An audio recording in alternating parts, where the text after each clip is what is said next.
Thank you everyone for joining us today. As a quick reminder, all GSA online events are covered by a code of conduct, and the link for that will be available momentarily in the chat. If you experience technical issues at any point during this seminar, please post in the chat. Engagement staff will be monitoring and we will do our best to assist you. With that, I'm going to turn us over to our moderator, Teresa. Hi, everyone. Welcome today. I'm Teresa Lee, a member of the Education Committee for the Genetic Society of America, and I'm here on behalf of Jane Hubbard, the president of our society, who's unable to attend today. So I'm excited to welcome you all back for another GSA Awards seminar. Our speaker today is Alana O'Reilly, who, together with Dara Reese-Whalen, is the recipient of the 2022 Elizabeth Jones Award for Excellence in Education. So this award recognizes their work to develop educational platforms that promote safe spaces where students can integrate their lived experience and culture with scientific projects that address fundamental genetics questions. Before we start, just two quick housekeeping items. The first, again, is that all GSA events are covered by our code of conduct, which you can see in the chat. Find that link. And the second is to remind you about our Q&A session with Alana after her talk. So please drop any questions that you have in the chat, or you can raise your hand during the Q&A and we'll try to get to as many as possible. So in 2014, Alana and Dara launched the Immersion Science program for high school students. And in 2015, they extended it with the Immersion Essential Summer Camp targeted at middle school students. By collaborating with Esperanza College, Penn Medicine Aberson Cancer Center, and the Montgomery County Community College, the Immersion Essential Summer Camp teaches middle school students basic lab techniques and introduces the benefits of using Drosophila as a research model. They've also developed a classroom training program for educators to incorporate aspects of both programs into their own science curricula. And to date, the classroom program has expanded from 15 students at its start to reaching over 1,000 students today. In all of their program variations, participating students engage with research scientists, educators, and alums of the program to develop and test their own ideas using the scientific method. What's really unique about this approach is that it transforms textbook-based science to student-driven exploration. And importantly, these programs cultivate a supportive network of peers, educators, mentors, and scientists. To support the growing number of classroom participants, Alana and Dara have launched the eClose Institute, a company in Philadelphia that provides biomedical research training to teachers and students through an inclusive and supportive citizen science approach. So Alana was presented with this award at last month's annual Drosophila Research Conference. And today we have the pleasure of hearing her speak in more detail about her and Dara's work. So welcome, Alana, and please take it away. Thank you so much, Teresa. I think you pretty much covered everything I was going to say. So it should be fun. Okay, so thank you, everybody. Like, this is just an absolutely enormous honor. I think I've said it before that this is my home community scientifically, and it is like the biggest honor on earth to be felt worthy of something like this by your friends and colleagues. And so what I want to talk about today is nurture, don't weed, how to broaden scientific impact through cultural infusion. So the basic underlying hypothesis for our research work is that food is everything. And I mean everything. So think about it. All religious cultures are based in food. All of them have dietary restrictions, dietary promotions, celebrations based on food. Every country in the world, every region in the world, every small district in the world has its own cuisine that is very special and is a driver of the culture of that area. People say that the way to a person's heart is through their stomach. That's another reason why food is important, as well as traditional and even modern medicines that have been derived from dietary products. So at the end of the day, you are what you eat. And so what we want to really understand is, what does that mean?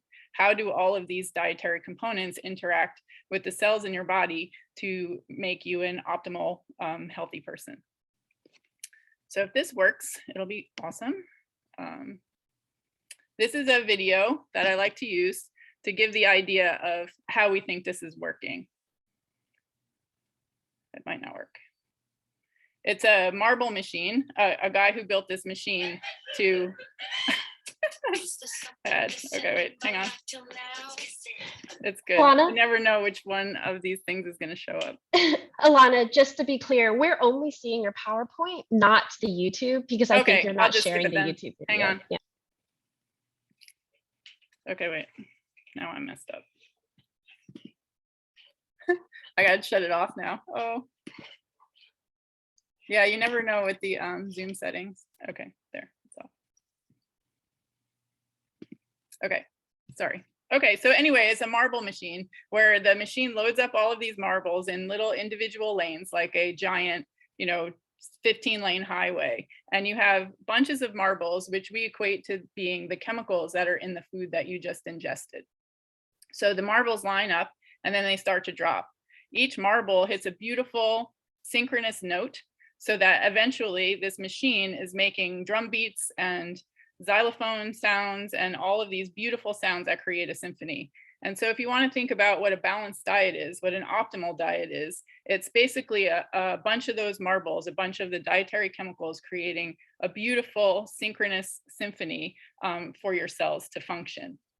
If you think about it further, if you eat something that hits the wrong note, right, then that's starting to cause a problem. And if each note is a protein inside your cell, then what we really want to understand is how every single chemical that you can ingest hits the perfect note. So this is a map of the Drosophila Proteome. So this is every single protein in Drosophila. And what we would like to do is now layer on the individual chemicals that are consumed in a diet to understand how they influence each and every one of these proteins. Needless to say, that's a daunting task, but our goal is to understand this so that we can understand the intersection of diet with underlying genetic defects that cause illness. So if we want to break it down to what happens when the food hits the cell, you start out with these food molecules here that undergo a process called catabolism, where they get broken down to generate useful forms of energy and to create the building blocks for biosynthesis. These building blocks are then used by anabolic pathways to recreate important components that the cell needs to function optimally. And this is actually a sort of an equilibrium. It's a circular process where when a catabolic state comes back into play, the cell can now use the molecules that it created to break down and still survive even in the absence of a food source. And so this whole concept of catabolism versus anabolism is really, really important with the balance determining healthy aging. So this is it turns out that we scientists are not very good at creating graphics, but this Get Ripped website here really emphasizes how your body goes into a catabolic state, oftentimes when you're sleeping or during starvation periods, that lets your cells clean up all the mess and reset and start to function again in a healthy way. After you eat a meal, you've consumed this food and now you switch into this anabolic state until it comes down, you need another meal. And so you basically have most of your day, if this is a single 24-hour day, in an anabolic period, followed by a catabolic period. And these cyclical, these cycles are very important for maintaining health, that we usually think of as sort of a march towards death, where the more you have these food cycling events, catabolic switching to anabolic and back, the healthier you're going to be. I would rather think of it this way, where you're dancing your way through life, celebrating your catabolic, anabolic switches with a higher focus on anabolism than catabolism. So what about in education? Our current education system is largely catabolic. And so if you think about these bubble tests, standardized tests that we generally use, we have now broken down important, exciting, new information, history, language, math, science, everything that you can think of. We break it down into A, B, C, D, or all of the above, or none of the above, even worse. And this is a type of education system that is very catastrophic for students who don't have the type of education that provides them sufficient support to excel on these types of tests. And we do have an alternative. The alternative has come up recently, which Dara talked a lot about yesterday. It's called the Next Generation Science Standards, where we actually embrace the research approaches that we use in science every day, including core ideas, which is the primary focus of the standardized testing, but now combine them with practices. How do we investigate our core ideas? And then cross-cutting ideas which link, say, history, culture with science in order to create new understanding of phenomena. And so what we really would like to do is to minimize the catabolic educational approaches and promote the anabolic education approaches. Why is this important? So for a city like Philadelphia, this catabolism is destroying our kids. So these are average standardized test scores from 3rd to 8th grade for Pennsylvania in orange versus Philadelphia in blue. And as you can see, the Philadelphia public school students are 40 to 50% lower in their test scores than the average students in Pennsylvania. By the time they hit 11th grade, the literature has improved because the state and the city have really focused on reading. The math, the math is terrible. And now devastating to those of us watching this, the biology, really less than 27% of kids can pass these tests. And here's the key. You need this test to graduate from high school, and yet we only have 20% of the kids who can pass. They spend their entire high school trying to pass this test. And instead of really trying to find out what it is that they want to be, who they want to be, and how they can impact their community. So even worse, we know about this ahead of time, and it affects the majority of the students. So here in blue, it's showing students who are firmly on track to go to college by the 9th grade. And you can see that economically advantaged students do reasonably well compared to economically disadvantaged students. Similarly, white and Asian students are very well prepared for going to college, where Black, African American, and Hispanic and Latino students are abysmally less than half as well prepared. And at the same time, the economically disadvantaged students, it's a ratio of 2 to 1. So this is the majority of the students in Philadelphia are economically disadvantaged and Black and Hispanic. And so what are we doing, right? We're basically teaching a very small minority of the students to be successful while failing all of the rest of the students. And there's a huge emphasis on these tests, which a recent very interesting article in The Atlantic by Catherine Page Harden, she says, in a society characterized by pervasive inequalities and opportunities to learn, looking for a measure of a student's merit that is somehow unencumbered by unearned advantage is a fool's errand. So what do we call our students? We call them disadvantaged. We think this is a positive to identify them as people who've been failed by the system. And for the NIH, you need to qualify for 2 of these categories. Every single student who attends a Philadelphia public school qualifies. 100% of the students are in zip codes that are designated as low income and health professionals shortage areas, and 100% of the students in Philadelphia are eligible for free and reduced lunch. 82% of the students are Black or African American. So now every Black or African American student entering college is viewed as disadvantaged. What does that mean in tennis? So which are our Philadelphia students having the advantage or the disadvantage? Where do our Philadelphia students land? They're always player B. And this is not right? This is a catastrophic failure on the part of our system. So what do we do next? We invite them to college, right? We have demographic requirements. We have enthusiasm to support the students in our city. And the very first thing we do is start weeding them out. We put them in a chemistry class that we know they can't succeed in, or a math class that we know they've never seen before. And then we tell them, oh, you can't be a STEM major because we're gonna weed you out. And ironically, to me, this is often because of something like the Krebs cycle, which focuses on the balance between catabolism and anabolism.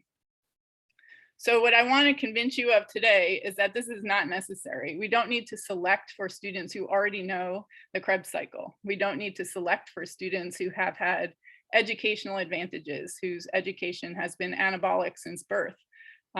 What we need to do is to identify the students who are leading in the city, who have innovation, the resilience, all of the advantages that come from disadvantage.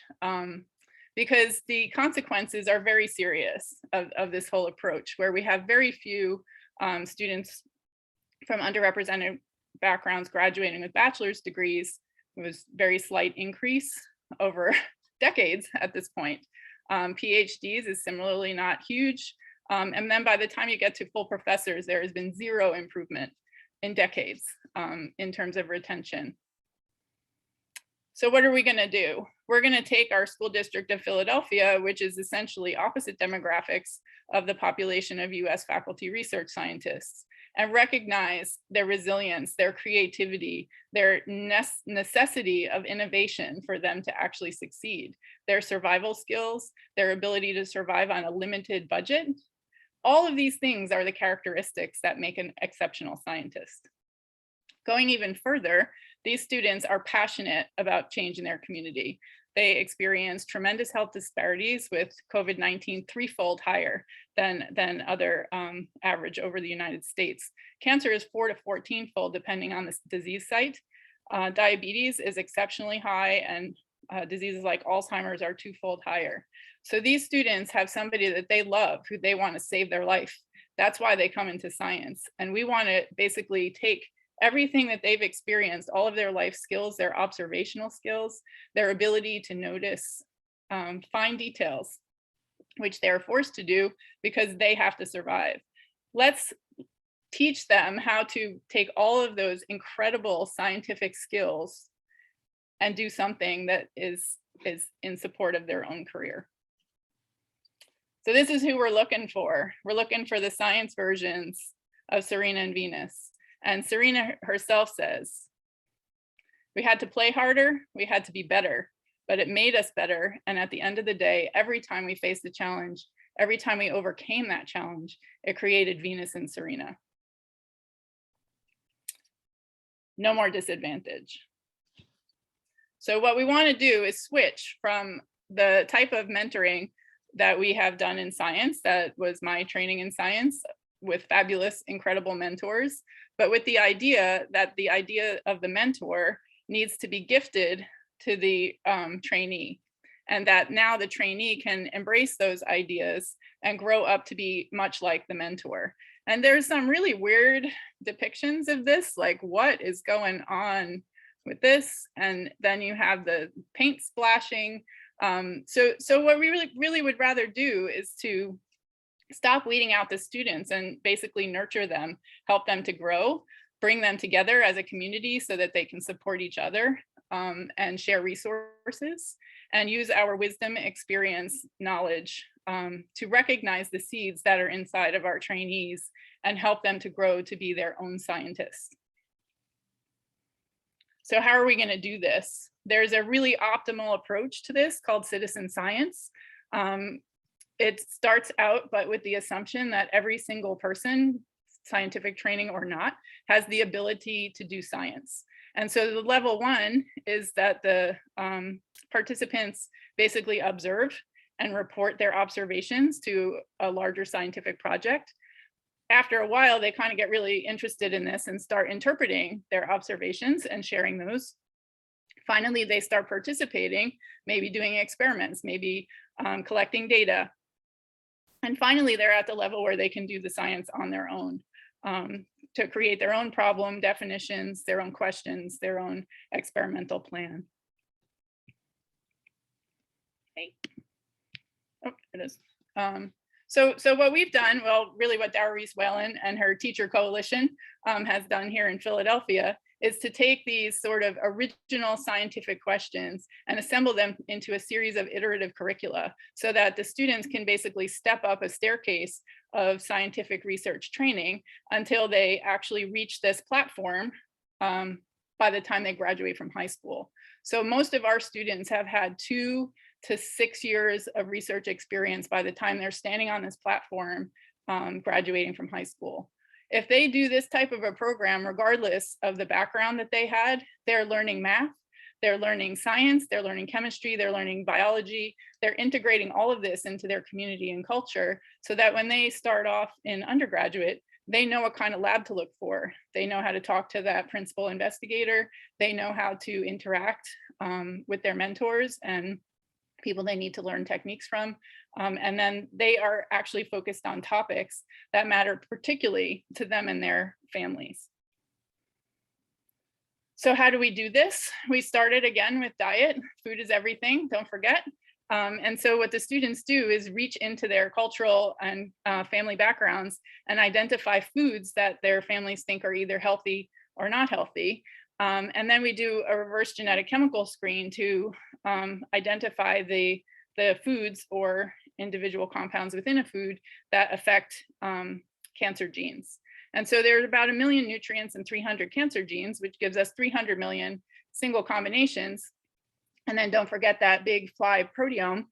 There's a lot of proteins that need to be screened. And so this is a very huge problem. But the good news is we have 16 million high school students in the United States and 550 million worldwide. So if we can find a way to leverage this incredible workforce to tackle a problem that particularly affects their own community, then we're in business. So this is how we do this is the genetic slide. We take Drosophila fruit flies bearing oncogenes or tumor suppressor genes. The program has now expanded out into several other diseases as well. So you can basically, any disease that you can model with a fruit fly, you can do this approach. You take compare to wild type and the mutant flies, feed them. In most cases, we use dietary supplements, but again, now the students are bringing in compounds and teas and things that their families eat as well. And then we look at the life cycle. Our most robust and reproducible assay is scoring of pupil count, so survival, as an initial screening method to identify compounds that affect the function of the oncogene or tumor suppressor genes based on a sensitivity screen.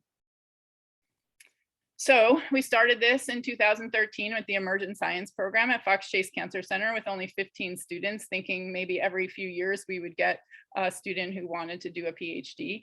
And lo and behold, 75% of the students continued in research in college. And so we thought, okay, we better make this bigger. In 2019, we were over 1,000 students. And so we started the eClose Institute, which is a 501c3 nonprofit that is now functioning nationwide, as I'll show you in a few minutes. And this year we will reach 3,000 participants. So both programs are a collaboration of scientists, students, and teachers to celebrate the challenges that face their community, embrace the culture to generate data that will have health impact. So we sort of knew there's a lot of literature to say how to do this. Underrepresented students in particular, disadvantaged students, need community, they need support, they need mentors, they need projects that are integrative rather than separately learning algebra, V1, C1, V2, C2. Now you learn it in the context of something that you need to actually create with your hands, and it makes a whole different context for why you're learning that math. We're adding in this culture piece as well as communication so that they get the full experience of being a scientist in their very first 90-minute experience up to several weeks. And then finally, we want them to do what scientists actually do. You come up with a question, you use your basic information, and you create these practices and cross-cutting measures to identify new phenomena. And so what we want is for every single student from 5th grade and older to enter our program as their own principal investigator of the science that they want to uncover. So we have evidence that this works. So this is a paper that we're finishing up where we identified selenomethionine as scoring in a screen against factors in the EGF receptor pathway. And all of our reverse genetic screens and various other functional assays suggest that it's impacting this phosphatase called SHP2 or corkscrew in multiple different ways. So this anabolic approach is really amazing for retention.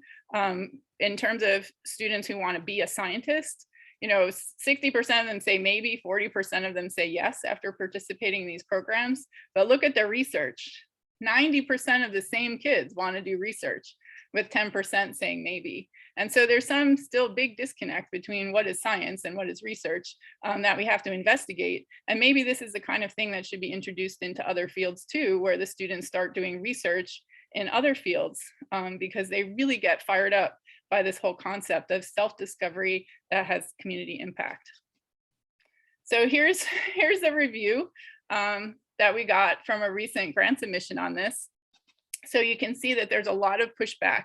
So this person says, while it's understood that the I can't see because my head's in the way, the unsupervised environment in year one is designed to promote creativity and independence. Yes, that's exactly what we want to do. This is a lot to ask of high school students with absolutely no research experience, many of whom are still developing time management skills. The challenge is exacerbated by a selection plan that will not necessarily consider an applicant's mathematics or reading aptitudes. This is a major weakness. So this is sort of what we're facing, that even when we can show that there is tremendous success of this approach for students. For example, it's known nationwide that 77% of college students switch out of STEM majors. 72% of our graduates continue in research in college with paid positions. Fewer than 6% of inner city students, those who are disadvantaged, underrepresented, complete STEM degrees, but we have a 100% track record of completion of STEM degrees on time. And so there's a big disconnect in our scientific culture where we're saying we really want to diversify, we really want to be inclusive, but we want to do it the way we've always done it. And so this is something that I hope we get to in the discussion, because if people have ideas on how to address this, you know, we're looking for ideas, we're looking for help. And so now we have the immersion science program now started in 2013. So we have a number of adults now, 16% of whom go into medical school, 17.3 are doing PhDs, 22% are doing work in research labs, either in industry or in academics, gap years, things like that. 18% are engineers and 6% are other STEM, which is generally business. So this program has been really far more successful than we ever would have anticipated. And unlike sort of the reviewers, all of these other business, societies, and humans, just regular people who just believe in this, have been extraordinarily generous in supporting this effort as a driving cultural change in science and in workforce. Alana, it's been about 25 minutes. Okay, so just as a really quick, I'm going to give you a couple examples of the projects the students come up with. One student came in with a bag of apricot seeds and said his mom and her friends who were breast cancer survivors were eating these. And it turns out that these contain cyanide and benzaldehyde, which when these very small women were eating them could actually poison them instead of being God's cure to cancer. We had another student bring in live weevils, which our grandfather was taking to battle his lung cancer. It turns out their defense compound they secrete can function as a chemotherapy for lung cancer. And then last summer, a student came in wanting to investigate codeine cough syrup and its Sprite combination, which is called lean, because he said his friends who were taking this were losing brain function, and he wanted to understand how that deficit came up. So in 2020, we had to switch into a virtual platform where everybody got their kits at home. And so the students can either pick up the kit or get them in the mail, and then they set up an entire research station in their home. So we have shown in collaboration with Nate Freed and Ed Waddle at Rutgers that this process works, and it actually becomes reduces the barrier to access for a lot of students.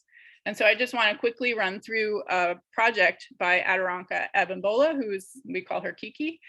She started in this program. Her family was staying in a hotel because of a flood that happened in her house. And she did most of the program with her younger siblings sitting in her lap, emphasizing that our young women tend to have a lot of obligations in the home while they're trying to become scientists. At the time, she was a sophomore, neuroscience major at Temple, and she studied how CDK4 impacts breast cancer metastasis with an investigation of bitter orange, which scored in her screen. And you can see here that despite the challenges of at-home research, she was able to beautifully dissect fly ovaries and analyze her data.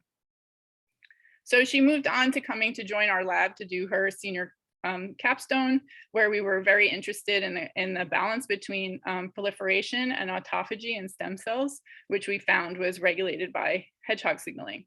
And so Kiki wanted to look at the role of hedgehog-mediated autophagy in autism, basically developing her own assays to look at dopaminergic neuron activity and autophagy, showing that the hedgehog mutants really had a dramatically reduced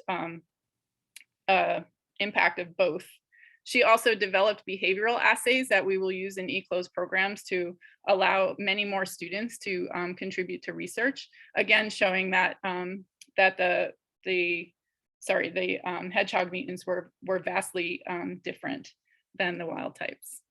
So Kiki just graduated last week with distinction in neuroscience from Temple University, and she has a lot of interesting things to say, that having Black professionals as instructors had a huge impact on her.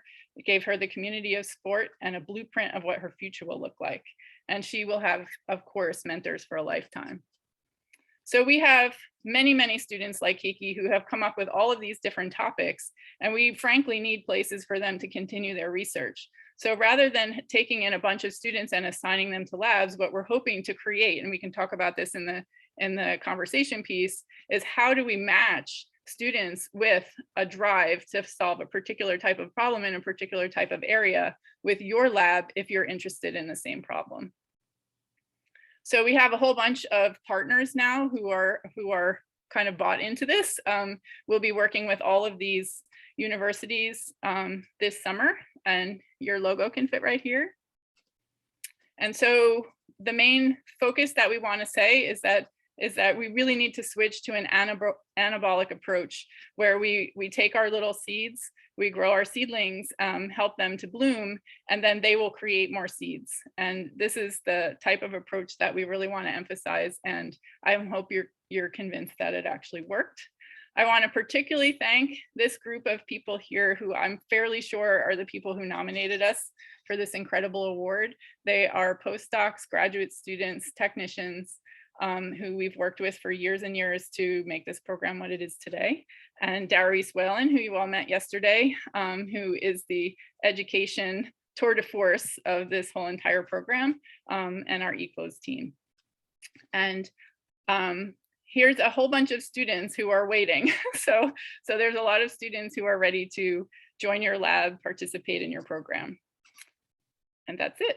I have actually a bunch of pictures of students and their achievements if we want to look at that too. Okay, done. I'll clap for everyone. Thank you, Alana. There haven't been any questions in the chat yet, but it could be that people are holding on to them to ask. So please, you can raise your hand and unmute yourself, or I can ask the question on your behalf if you'd rather drop it into the chat. But to kick things off, Alana, so you mentioned there's a lot of ways we can get involved if we want to recruit one of these excellent students to work with us. Can you tell us a little bit more about, for the PIs in the audience, what that might look like and who we reach out to and what that might entail? So we haven't actually gotten to the point of creating a matching system. And so that's one of the things that I was hoping to kind of talk about today, sort of what's the best approach to that. So how, I mean, you know, basically I can say, oh, and this is what I have done, like a lot of people who are, I'm sure here today, are mentors for our students. So yeah, so, you know, I know people, but I don't know everyone. And I don't know who sort of shares our approach, right? In terms of making sure it doesn't become too catabolic. And so, yeah, so that's something that we sort of really need to do. Like, how do we identify safe spaces for our students to continue their work? And how do we really match people by topic? And again, there's been a lot of pushback on this, where a lot of senior investigators are saying, well, you don't get to choose what you do when you join a lab. Like, you join the lab and you do the project that there's funding for. And so this is the type of thing that we're really trying to change. So if this student comes in, and for example, we have a huge project on HPV that's mind-blowingly amazing. If a student comes in and your lab works on RB or P53, then they are already plugged in, right? And they're going to bring their experience and their focus to stretch your grant out a little bit, perhaps in extremely innovative and impactful ways. So yeah, so this is something I would really love to talk about. I mean, I would like to think about, you know, cohort acceptances for graduate school where, you know, these students, it's known they need people. They already know each other, they're already colleagues. And so what about cohort acceptances to really promote that success? So these kinds of ideas, and I'm very open to that conversation. Yep, there haven't been any questions brought up yet, so I'm going to hog the stage a little bit. I think your point about safe spaces, especially for the kinds of students you're recruiting into this program, is a really important one. And I love the idea of building on the strength of a cohort model and capitalizing sort of on the relationships that you've already done the hard work of building. I know that there's the Posse program, which recruits Black women to colleges and cohorts and then provides a lot of support for them. Is that something that y'all have been thinking about, at least within the local Philadelphia area colleges? So yeah, so we have a very close partnership with three really greater Philadelphia area universities. So Esperanza College was our first one. It's a Hispanic serving institution in North Philadelphia. That's a 2-year college that feeds into Eastern University. And so we've worked a lot with them for students who are interested in doing sort of clinical, you know, clinical type positions. That's their main focus, health careers. We also have a very growing partnership with the University of Pennsylvania School of Medicine, where each summer we split our summer students, and half of them go to Penn and half of them stay at Fox Chase. And then Rutgers Camden is, we work with Nate Freed there, who's a big behavior guy. He uses flies. And so he tends to do it the other way, where he sends us his students for the first step of training and then takes them back to do the research. And so, yeah, we're very open to that kind of thing. We have a lot of partners with a lot of universities, and we like to tailor the first step of the training to the main focus of research in those places. So for example, University of Kentucky has a very big problem with lung cancer. And so we did a whole program focused on tobacco. Right, the program, as you can see, the genetics and the treatments are modifiable to really be tailored for what is in the community. It looks like Amy has a question. Would you like to ask it, Amy? Yeah, that's great. So nice to see you, Alana. So I know, it's been decades. It's been a long time. It's been a long time. So I'm here in Seattle, and in Seattle we have a wonderful program called Vernier Scholars, which is a nonprofit, and they take students from 4th and 5th grade who are hardworking, motivated students of color, is the way they describe it, and they give them intensive educational and all kinds of other support all the way through college graduation. And so one of the things that we kind of realized, so I'm an academic at a nonprofit research institute now, running my own lab, Yeast Lab, and so one of the ways in which we were trying to interact with identifying partners like your organization and like Vernier Scholars in slightly different way is that, you know, we realized that we can contribute a certain bit to this ecosystem, but we're not social workers. We're not, you know, we kind of recognize the things that we are not. And you know, so many of these kids, you know, they need, in order to be successful, as you know, they just need a lot, right? And so I think one of the things that's really important for people, kind of PIs, kind of in my situation, is being honest about what we are and being honest about what we're not. And so I think what you're doing is awesome, and I'm really excited to talk about how we could maybe contribute some of our yeast resources in terms of, it'd be awesome to set up some yeast screening for, for some of that. Awesome. Yeah, great. So thank you so much. I don't know how to use yeast, but we can learn. Yeah. So I think that's a good point. Like we certainly have had students who've had a lot of life stuff, a lot of life stuff. And so, yeah, I mean, at the end of the day, we partner with teachers who are certified and trained in handling situations, and they know when it's time to have a conversation with the student or the student's parents in terms of that. We actually have not had as much difficulty with that as you would expect, given the demographics of the city, because the students are so hungry for something, right? And not only that, for somebody they walk in the door and we say, we believe in you. And this is not something that they hear very often, right? We have an extremely talented student who we hired, who we had a guest speaker, and after the guest speaker, who's a Black woman scientist, phenomenal, amazing, she said, what do you do when people keep trying to push you down, when people keep trying to tell you that you can't do this when you know you can? And it's like heartbreaking, because we're like, you're amazing, like how is this happening to you? So all of this systemic racism and all of the things that these especially Black women have to overcome is so painful. But what we try to offer is a safe space for them to be who they are, and they can tell us anything, and we'll do what we can to help them. And that being said, we haven't had anything that's like terrifying. We haven't had anything that's scary. We haven't had we did have sort of one swoop in rescue kind of situation, but we haven't had too much of that. I think it's because the kids who come to us really just really want a chance to do something new. Yeah, that's awesome. Thanks. It looks like there's 2 questions in the chat right now. The first one's hopefully faster. So Jessica asked, if an institutional representative or a faculty member wants to work with eClose, should they just reach out to you and Dara directly, or is there a preferred way that you'd like to collect that information? No, we're easy to find. Just shoot us a note. We're coming into our completely, drowning season of a lot of students. So right now, 1,500 classroom students are doing the program. They will present at the Franklin Institute on May 23rd. So if anybody who's on here is going to be in Philadelphia on May 23rd, send us an email. We would love to have you come. If you want to give a career talk, we have little 10-minute career talks. You can sit at a lunch table with some of these kids and talk to them. And don't forget, these are kids who are unselected, like they're 9th graders, like just kids in school. So they're not like interested in science per se.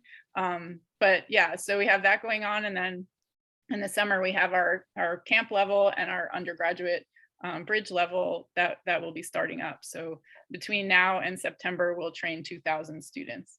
So it's a lot, but send us an email and we might say, we'll get back to you in September.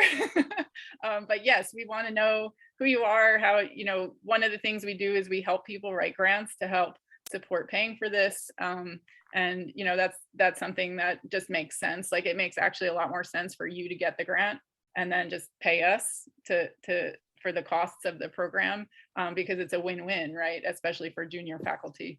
Like you get your grant, we get what we need, and we don't have to write the progress reports.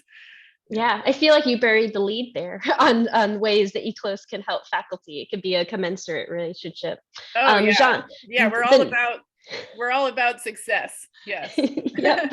The numbers you mentioned are truly impressive. And that actually brings me to the next question, which is from Jean-Luc. So first of all, he loved your presentation. So thank you for giving it.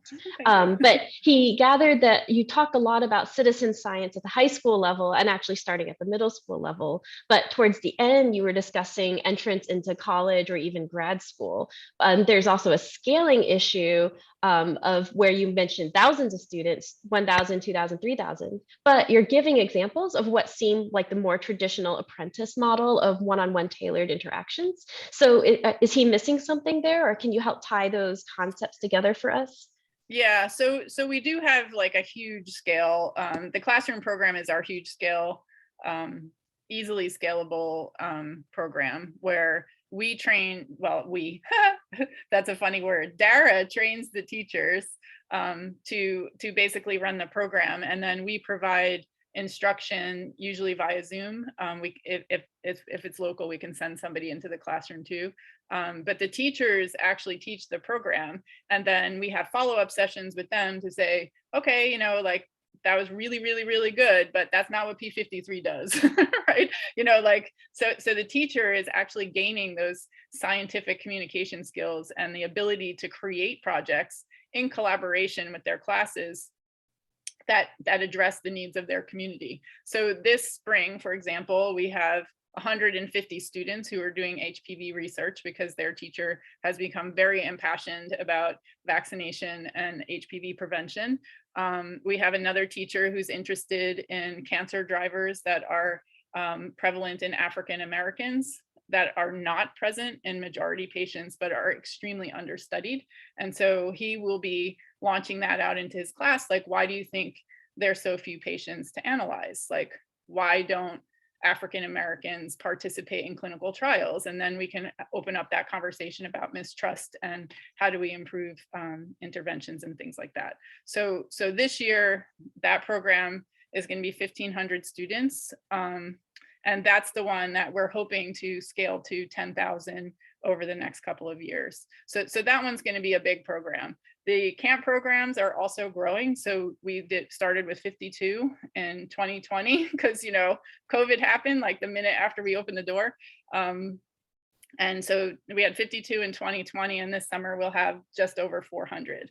And that's in collaboration with 14 universities. So it's growing and growing. We now have like a little warehouse where we have a staff that creates all the kits and stuff. And then we also have partners like Nate Fried at Rutgers, for example. He does chunks of it himself, right? So he's a fly guy. He can create the flies. I want this type of fly. I want them to analyze this type of thing. And then we just, you know, provide the backup plans. We also have probably 6 teachers who can roll on their own. Like, they just come, they pick up their flies, they're good to go. So that's how we envision it scaling, is that the more, especially teachers in classrooms who can really be the, you know, the supervisory principal investigator in the classroom, the bigger it can get. We do collect all of the data too. They're like all of their screening data, we collect it.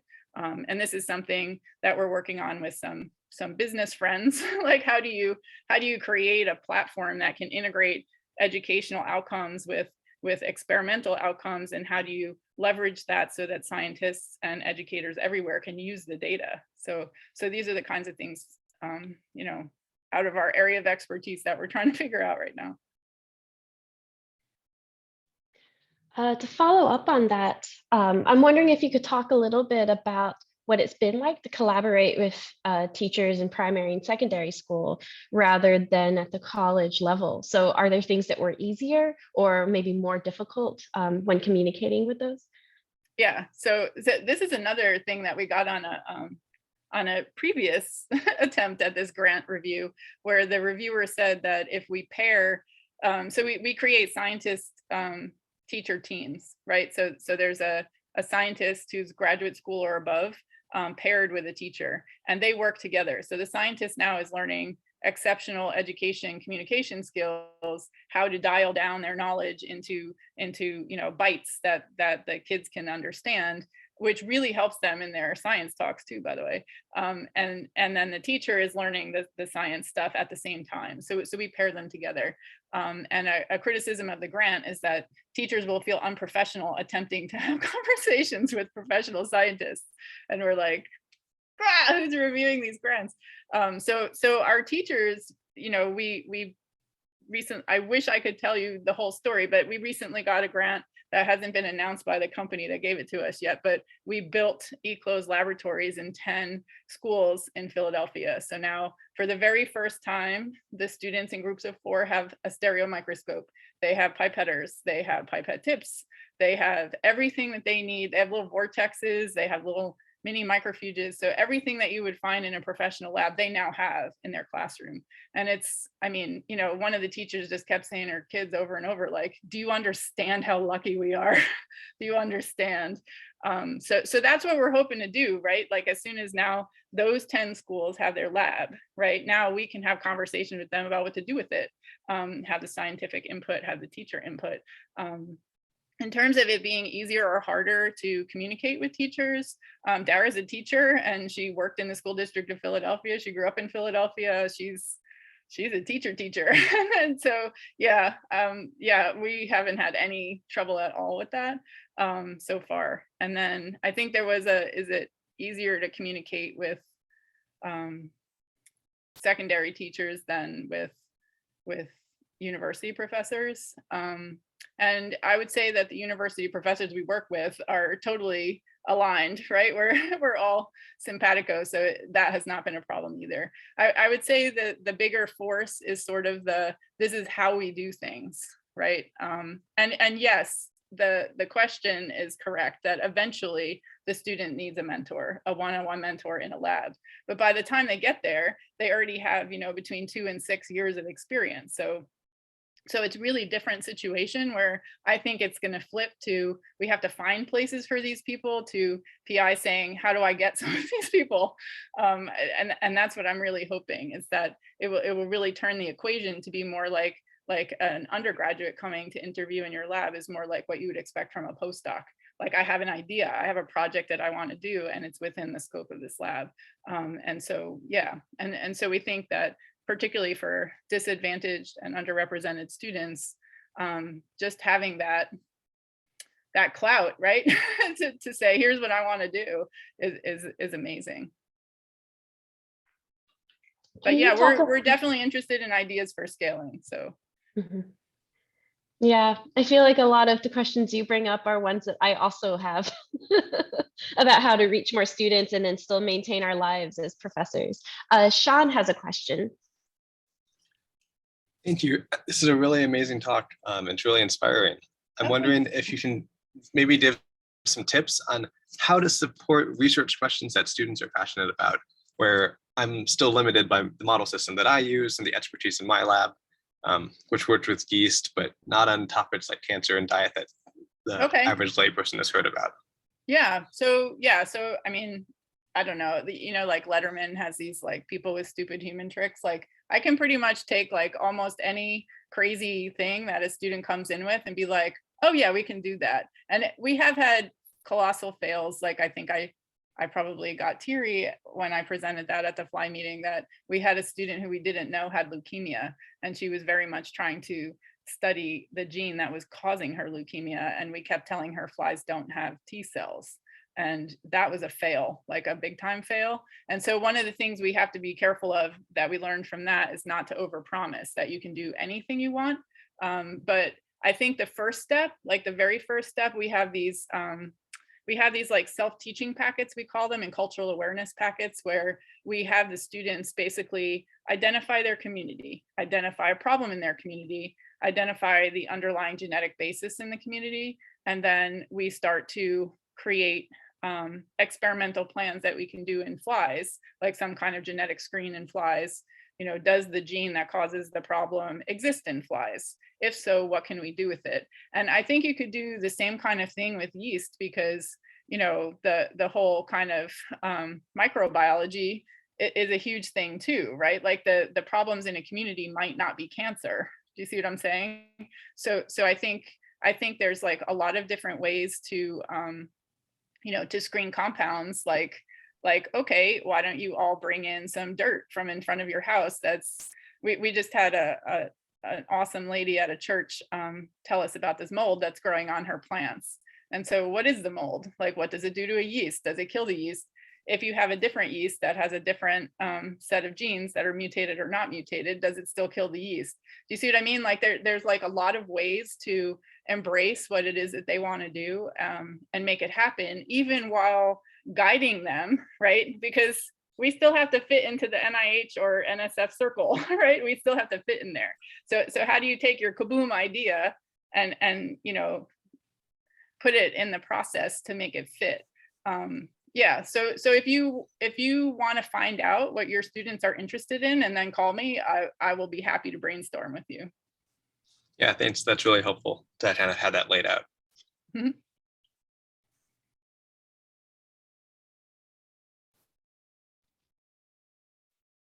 I want to leave space for any last questions, although I have a whole long list here. Yeah, so please, y'all, drop it into chat or raise your hand. But in the meantime, what I really appreciate about your talk is how you're nudging us as a field away from a deficit model of thinking about these students and thinking of a richness model about what their strengths can bring. And what I also appreciate is not just limited to the students who benefit, but also to your collaborators, like the teachers themselves. This isn't something you're doing to help a poor high school teacher who can't do this, right? It's Exactly. a truly Yes. collaborative relationship where steer really hard away from that. Yes. And I'm sure a big part of that is that you have, as you mentioned, Dara, who's a member of the community, and that it's along the lines of nothing about us without us, right? We need members in the community to really ensure that our interventions are well-founded and honest. And that's part of creating a safe space for students. Yeah. So can you talk a little bit more about how you and Dara met and got this all rolling?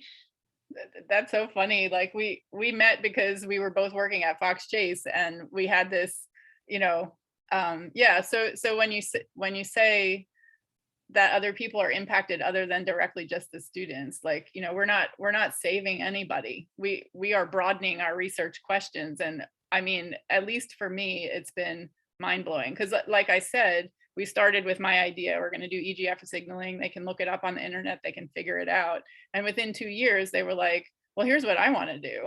And I'm like, wait, you have an idea?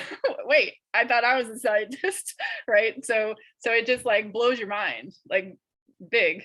And then I think for me, like the way I got into this was I participated in a program called Project Success when I was a graduate student at Harvard Medical School. And my student is amazing. Like she's now a leader in the city of Philadelphia. She's one of 5 minority attendings at Children's Hospital of Pennsylvania, which is the best children's hospital in the world. And she is moving mountains. And she told me, like, every time an underrepresented family comes in and says to her, "You're the doctor," she's like, "We all cry." So, like this is somebody who's really changing cultural norms. And so I think, like I tell people all the time, that it had a huge impact on her and her family and her friends. But the bigger impact was on me because I was like, I just taught her how to like weigh out some stuff on a balance. Like I did almost nothing, and this can change somebody's life. So I think that's how it is. And we have, I think 4, 5 maybe postdocs who have been instructors in our program who got faculty jobs saying, this is my passion. Like I really want to do this kind of thing. And so the impact is so bi-directional. And so, like I said, the life cycle of the plant, it just circles around and around and to basically have an impact on everybody. So yeah, Dara came. She actually has scientific background and mad lab skills. And so she was doing that at Fox Chase. And I said, ever since I participated in that program, I thought if I ever managed to get a faculty job, I want to do this. But instead of just plopping the kids into the lab and hoping that the mentor will sit there at the balance with them until they figure out what a gram is, I want to train them ahead of time so that when they get to the lab, they're going to be good to go. And she was like, "Oh, I can do that." I'm like, "Let's do it."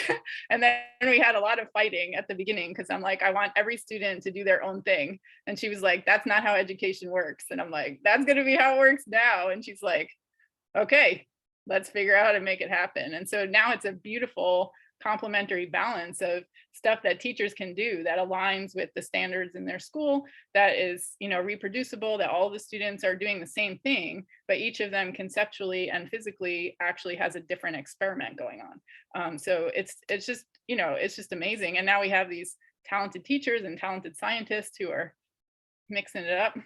Yeah, it's kind of like open source research training.